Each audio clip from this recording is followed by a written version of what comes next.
G'day, welcome to Lunch Money, where workouts, special situations and commercial finance specialists give us their take on the week's news. My name is Nick Samios. I'm the Director and Fund Manager here at Hermes Capital and your host. So once again, welcome. Yesterday was the 25th of June, and what was special about the 25th of June is that it was exactly the halfway point between the 25th of March when the government implemented a number of measures, primarily protecting directors from insolvent trading during this COVID time. No longer were directors necessarily liable for insolvent trading. That ends on the 25th of September, and yesterday was the halfway point there. Coincidentally with that, banks entered into arrangements with their customers to defer payments. As a matter of fact, I understand that there's 216,000 business loans to the tune of about $60 billion were deferred at that point in time. And then, of course, there was JobKeeper. So yesterday we're halfway through this, and possibly halfway to the cliff that everybody's talking about and has become has sort of come into common language. I've got two panelists joining me today, two experts on corporate restructuring and also, in particular, safe harbour. And we're going to talk about those two things.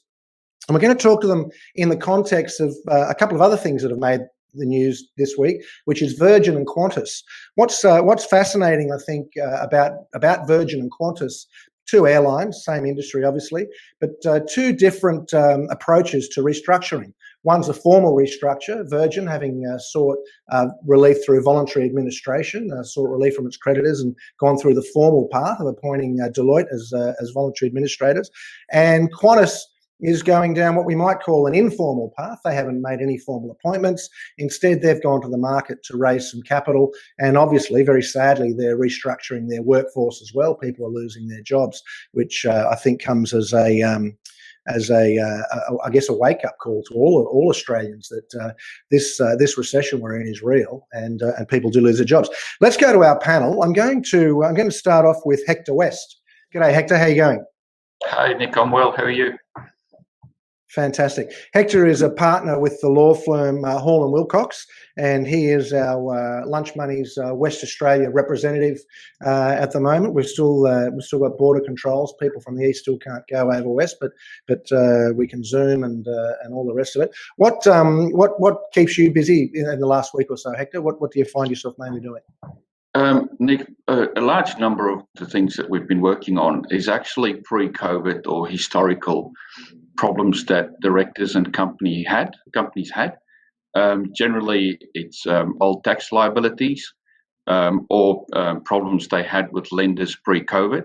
So we're working our way through that. But what we've seen in the last probably 3 to 4 weeks, and which is keeping us a little bit busy now, but will be keeping us a fair bit busier in the next weeks to come. I think we will be busier in the disputes process because the stat demand process is coming back and all of that. Yeah.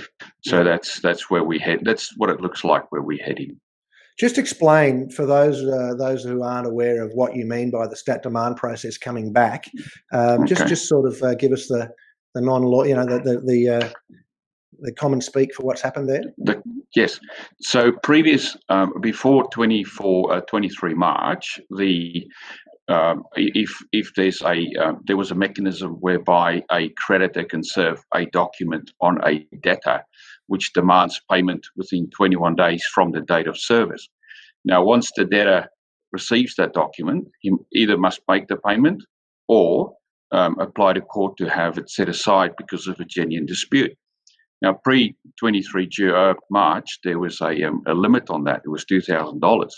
Now, the Treasurer introduced a measure where that's been increased to $20,000, and the 21-day period has been extended to 6 months, which comes to an end in September. So we're halfway through that, and the inquiries that we're receiving is how do we recover the monies as business owners that were owed to us pre-COVID? So are you acting for the people chasing the money or the people that owe the money, or a bit of both? A bit of both. It's a blend. Yeah. And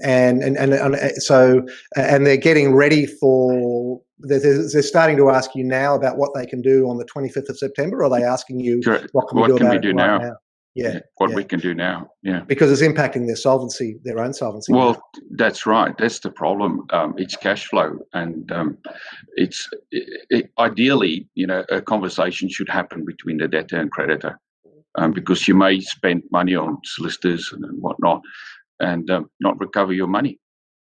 And is there a, when the phone rings, I mean, what's the most common question you find yourself getting asked when, what are people mainly asking you when they're giving you a call? Deferral of debt, whether, you're the debtor or the creditor. I mean, that's been going on for quite a long time now. And deferral of trade debt or bank debt, or a bit of both? Trade mostly, and tax debts. Right. And what? So you're having conversations. Tax, so you're speaking with the ATO? Yes. Yeah, and so the ATO is still looking at negotiating payment plans at this time. From what we've seen, yes, but also within reason, the ATO would reject a plan that has no substance. And I think that one of the things that interests me is, particularly, I talk to a lot of finance brokers, and there are opportunities, particularly in mining services, and it looks like the government's going to be spending money on infrastructure, and people want to borrow money to buy heavy equipment and what have you. And so they certainly don't want tax debt showing up anywhere.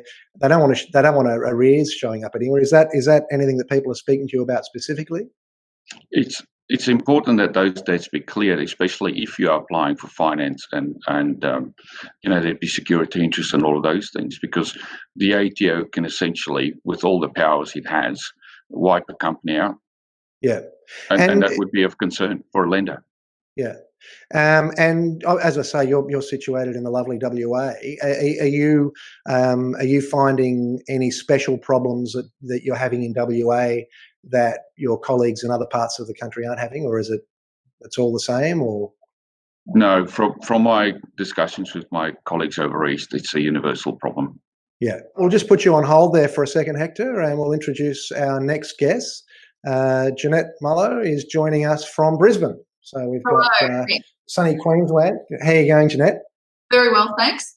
Thanks for having me on today. You're very welcome. Now, Ginette is a partner at Hall Chadwick. I guess she has many areas of expertise in consulting with business advisory, some insolvency. But I guess your main shtick these days is safe harbour. Is that fair to say?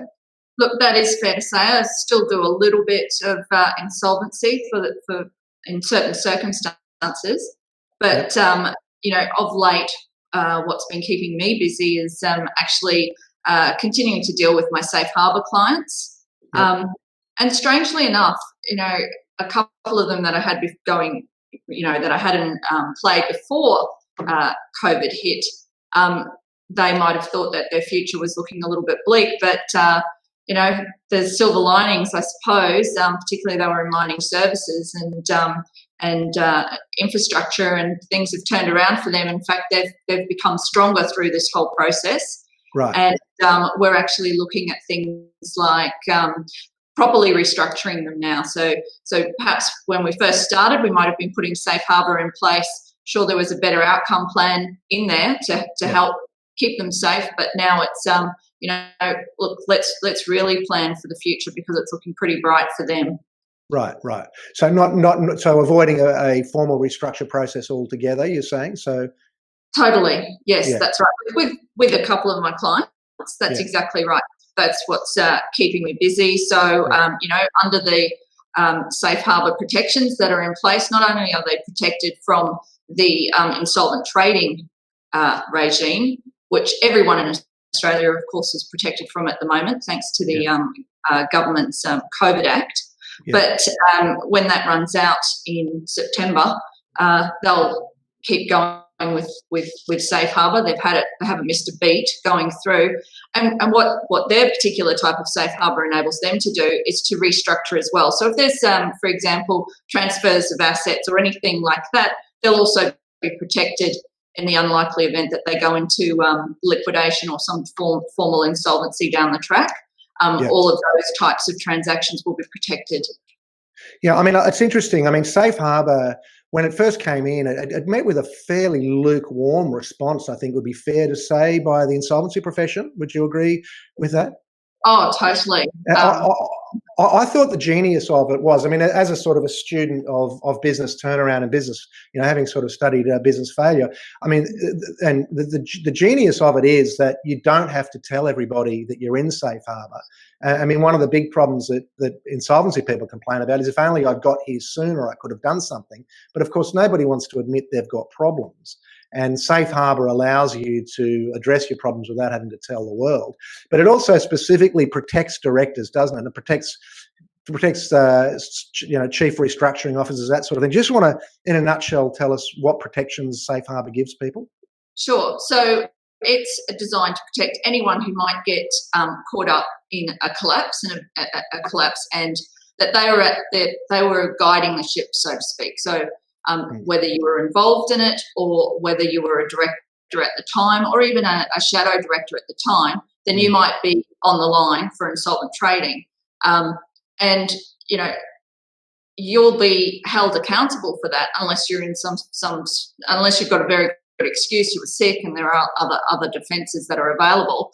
But the easiest defence is to be under the safe harbour regime, and so that's why it was introduced. Now, there are certain requirements to being in safe harbour. You have to have a turnaround plan, you have to have paid your tax on time, you have to be compliant, and you have to be monitoring your plan. And so I think one of the really good benefits that I've seen that arisen from safe harbour is the better governance that a lot of these companies force themselves to adopt. So they're having regular turnaround meetings. The board of directors is actually getting together, even if they can't stand each other. They're starting to find a mechanism to get through things, and then that's got its own benefits. Better governance has its own benefits. Right.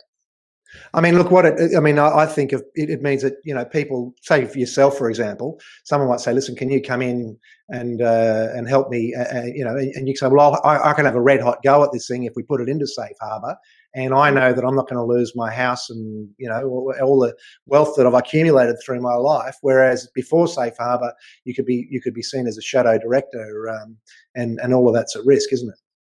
And just with NEDs, I mean, there's particularly in the middle market, there's non-executive directors, people that agree to go on a board because it looks good for the bank. Plus, they're giving their expertise, but they might only be pulling 30 or 40 or 50 grand a year to turn it up at a monthly board meeting. But they've got risk as well if they're not outside of safe harbour, don't they? Oh, well, definitely. In fact, it can be worse than that. They might be doing a voluntary position as well. There is a case that I'm aware of that a liquidator is pursuing the directors for insolvent trading. It was a not-for-profit. It was a charity of sorts, and they've got litigation funding to pursue those directors. And a lot of them probably wouldn't have even known the true situation of the company and would have relied on others to have been responsible in that area, and that will have, probably come up in their defence in due course. I think what's interesting about safe harbour is, as I said, when it first came in, it met with a sort of a fairly lukewarm response across the board. But it's interesting that you, for example, you're an example of where middle and larger firms are taking it very seriously and getting experts such as yourself to sort of front and centre, because obviously they're seeing that it is a serious part of the landscape in the future. You're doing what you can. I think what's going to be really interesting is when it's turned off. So, you'd probably be asking people, okay, well, you're in safe harbour now. How did it feel? You had this sort of protection that you didn't even realise that you had it. What's going to happen on the 24th of September when it automatically goes? Any thoughts to add to that, Hector, on safe harbour, and do you see much of it? No, I don't see much. It's more on Ginette's side of the ledger. But, the main thing is it's something that's there. It's a mechanism that's underutilised a lot. Right. It's something that directors should turn their minds to, especially now, to utilise that the provisions that are there. Okay. All right. Well, we'll go to our first headline. This is an article by Karen Malley at the Financial Review. Banks fear for small business when the support is turned off. And this is, again, we're talking about the cliff here. As I said earlier, there's 216,000 business loans totaling $60 billion that apparently are on pause or on deferral. The banks are saying that 10 to 15% of these customers are now saying, "Yep, we're ready to come off that now. We're doing all right. We don't need the support." And I've spoken in previous weeks to finance brokers, and they're saying that people don't want to be on the support because when they go to borrow money off, Bank X, for example, they say, "Well, if you're getting any support from any other bank, then we're not interested in helping you." So, I guess we are seeing lockdowns are coming back in Victoria. I mean, do you think? I guess I'll start with you, Ginette. I mean, what are people saying in your part of the world about the cliff and people having to start meeting their bank commitments again and JobKeeper coming off? What are you hearing? Okay, well, bearing in mind the place in the market that I am, it's not pretty what I'm hearing, but it's going to be deferred till September. If you think about insolvency at the moment as a profession or an industry, it's very quiet. There's not a lot of insolvency appointments taking place at the moment, and I think there's a big problem that people are pretty comfortable. You've got a possible issue where a lot of small businesses potentially have got it pretty good at the moment, and when the support and when the tax office and the banks go back to normal, it's all going to hit at once, and it probably won't be so good. You see headlines from ASIC saying that there aren't even enough liquidators to do the job of what we're going to be seeing in the future. So that's sort of what I'm hearing and seeing is just unbelievably quiet. It's quieter than normal in terms of just your average insolvencies. Do you wonder? I was talking to one of my colleagues in Perth who does quite a bit I guess he's in Perth, so he's obviously doing a lot in mining services and also in infrastructure.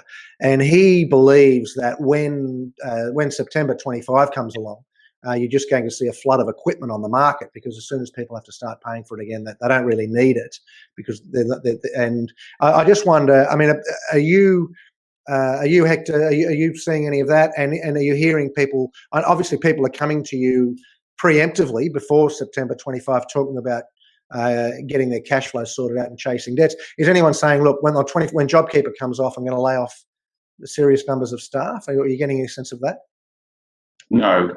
What I have seen is people making or businesses making people redundant, even during JobKeeper, because what they expect, and this is maybe half of it, would say even if we come out of this, we won't need all the staff that we've had pre-COVID. So it's more of a preemptive, and the attitude that some have taken is we can always re-employ other people down the line. Yeah. Look, I mean, I've got two kids who are sort of just entering the job market. It's certainly a tough time to do that, and it's not going to be any easier if you're coming back. I guess we want to try and look for what we think people should be doing to keep their businesses going. We want to sort of try and get an upbeat sort of tone to this. If we just go to the next slide. So I introduced today's session by saying that, Virgin and Qantas are a tale of two kinds of restructuring. One's formal, one's informal.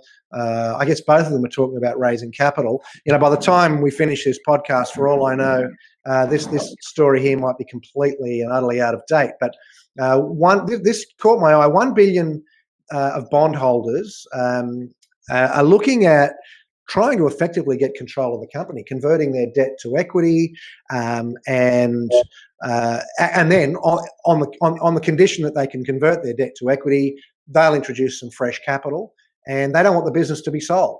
And I'm wondering, is this potentially something that, regardless of whether or not they succeed in this specific instance, given that we are in unique circumstances when we come out the other end of September 25, is this something that we might see where creditors are looking at instead of 5 cents in the dollar, taking some equity? I'll start with you, Hector. Thanks, Nick. For every dollar of debt, if the deal gets up, they'd be able to sell their share and immediately recover 70 cents in the dollar. So it is quite innovative. It may set, in my view, a template for future restructurings, yes. And under what circumstances, if someone came to you, Hector, under what circumstances would you recommend that someone consider this instead of sitting back? Let's say they're a major unsecured creditor, they've got a significant stake, they're not the ATO, yep, obviously, but it does look like that they can maybe pull together with one or two other creditors. I mean, when do you think this would be a decent approach versus just sitting back and waiting for cents in the dollar? So ideally, you'd be able to think about whether you can convert the equity stake that you receive at the end into money within whatever time frame you've had in mind, because you may be at the other end an equity holder or a shareholder with shares that could be worth far less than what your debt was. So it's something that you need to weigh up finally, is how are you actually going to get repaid.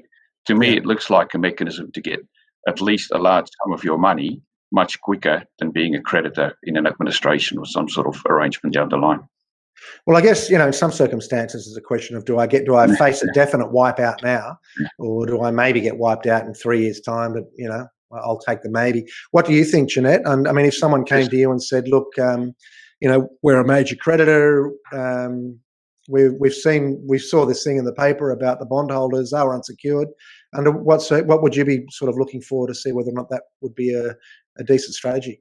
Yeah, right. Well, I think it's a really good idea because sometimes, unsecured creditors get forgotten. They're a large component of this administration, and I suppose they're flexing a bit of muscle to say, hey, don't forget about us. And, whether it's this administration or any administration, if you're prepared to get in there and use the process, then who knows what you might be able to achieve out of it, because ultimately it's about voting. That's the risk or the benefit, however you want to look at it, with respect to going through a voluntary administration process. Everyone can put in a proposal or a bid, and at the end of the day, the creditors will decide which ones they want to go with. And I suppose the point is that these people, that this unsecured creditor represents a large voting bloc. So good on them. Yeah, I was talking to someone about it yesterday, and they were saying, well, it's not very fair for the other unsecured creditors. But I suppose, as you said, it's all about the votes. Hector, are the administrators at any sort of legal risk, considering one versus the other? How does that work? Look, as a general standing point, administrators are always at risk of making, weighing up proposals and making a recommendation, one versus the other, or, when you have multiple proposals, there's always room for criticism, as long as they've got the appropriate advice.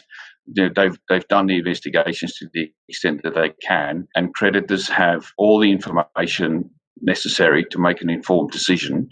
That's how you avoid, criticism. All right. We might just go to our next slide now. So we've looked at the Virgin side of things. So I guess the Qantas scenario is different. I mean, obviously their balance sheet was in better shape to begin with, and we're not suggesting that Qantas necessarily needed to look at a formal approach. Having said that, you're in the airline industry and your revenues are wiped out. They've gone for raising capital instead, and obviously, as we said, they're restructuring their workforce, which 6,000 people. That's a lot of families that are being affected there. Just a reflection, I think, of a lot of what's happening through the economy. I know, Ginette, that you've worked with some private lenders, and I mean, what do you think the availability of capital is like for small, or even I'm interested in mid-sized businesses as well in the middle market? Do you think there's an availability of capital for this sort of thing? Look, I think there is, and it's just that there's probably a lot of due diligence being done at the moment. You just have to show everything, and valuations would be a key component of that. How are they looking at the moment? How I'm starting to see some that are coming in a little bit low. So it will start to have an impact. But then, on the other hand, I suppose there are some opportunities. The government's opening up different grants and subsidies and other issues to try to make sure that businesses don't fall off a cliff. So it's a little bit too early for me to say exactly. Yeah, and I wonder how does Safe Harbour go hand in glove with capital raising? Like, let's say, and we're not talking about Qantas specifically here. It's obviously, but they do sort of make me wonder. You're facing a situation. You know that in September you're all of a sudden, as a director, particularly for an NED that's just doing it for a part, you've got a 50 grand a year type NED salary, and all of a sudden you know that on the 25th of September you're going to be liable for insolvent trading again. And you might be saying, listen, we need to get Ginette in here because we need to go into Safe Harbour, but at the same time we need to raise capital. Does capital solve the solvency issue? And how does raising capital, how does Safe Harbour help the capital raising process? So yes, capital helps the insolvent trading issue. You would hope that if you're able to raise capital, then surely that would be enough to plug any holes that might be present. I suppose it's a different issue if you don't raise enough. But anyway, leaving that aside for a moment, surely you've worked out your projections and you're going to get through whatever problem you've gone to the market to seek the capital for. So I'd say that for a start. But these are uncertain times. Nobody's got a crystal ball. We don't know what can happen. I bet no one predicted COVID-19 was going to come along. So at the moment, better to be safe than sorry. Why wouldn't you have your policies, your insurance policies in place as a director? Everyone has those. To me, I see Safe Harbour as just another one of those policies that I would make sure that I had if I was a director. Yeah, and I think that it's also, from what I've seen of it, it's also, if nothing else, Safe Harbour's an excellent checklist. In order to qualify for Safe Harbour, it's just a great way to make sure that you're ready to face the future in any case. Any thoughts to add to that, Hector? Yes. The only thing that I could add is that, for a capital raising, that it be done in a responsible manner. So it would be really difficult now, especially in this environment, to make predictions or make representations about the state of your business and what you think it would look like. The only caveat I could add is to be very careful in the representations you make when capital is raised, actually. Yeah. I think that certainly when it comes to debt, the market is reluctant to take on big chunks of fresh debt at the moment, I guess specifically for those reasons. I guess they're worried about personal liability, and they're worried about that because there is this big unknown as to where, how the future is going to unfold. We'll close out by, I'll ask you, as I've said before, we're theoretically halfway through the 6-month period that the government, the 6-month reprieve the government gave. Now, they may or may not extend JobKeeper. I noticed that Alan Joyce is beseeching the government to extend JobKeeper, and Wesfarmers, I think the CEO of Wesfarmers was in the paper today also saying to the government that they've got to extend JobKeeper. But let's just assume that we are halfway through this.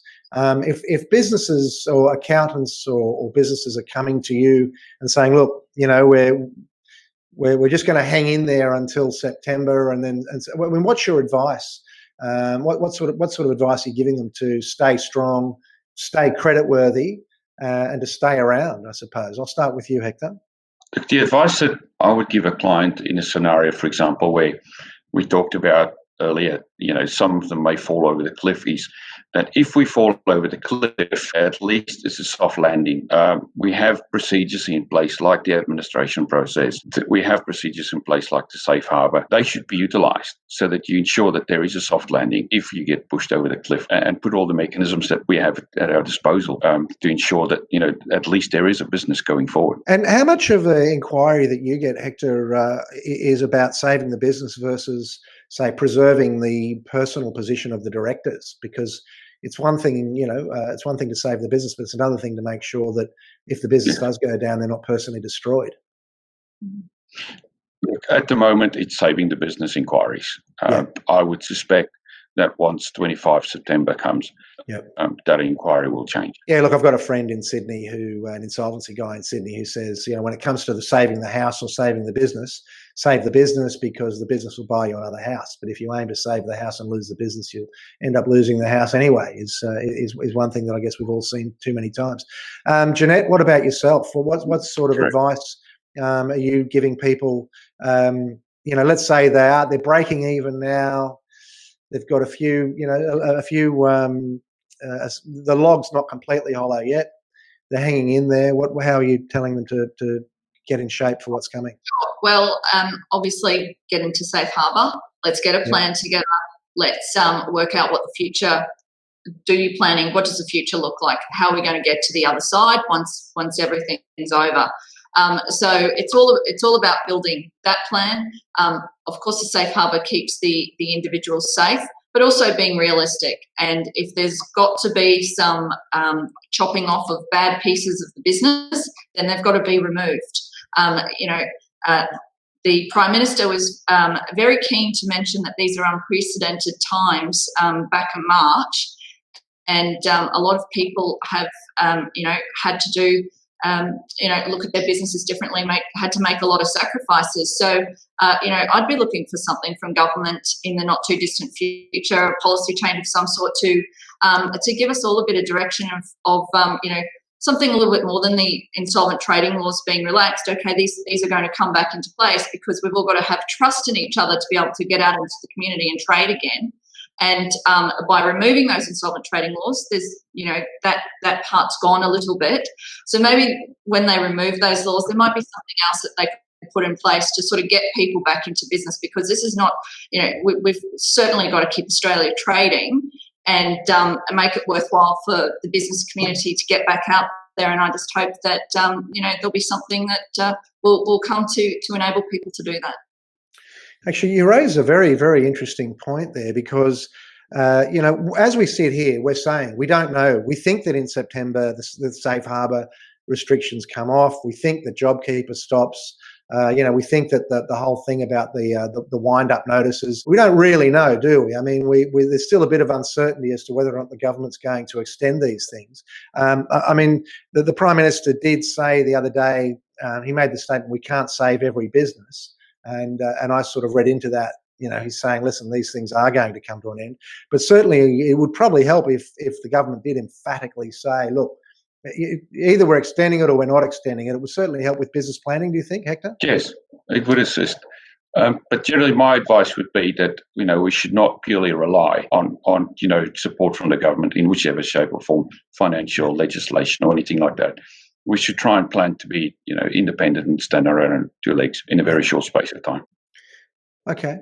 All right. Well, look, we will wrap it up there. So it's been an interesting discussion. I think that I do think that this Virgin and Qantas scenario, I think it's one for the textbooks when it's all done and dusted about two different approaches to restructuring an airline. Again, obviously the circumstances are a bit different on both sides, but on the other hand, they are both.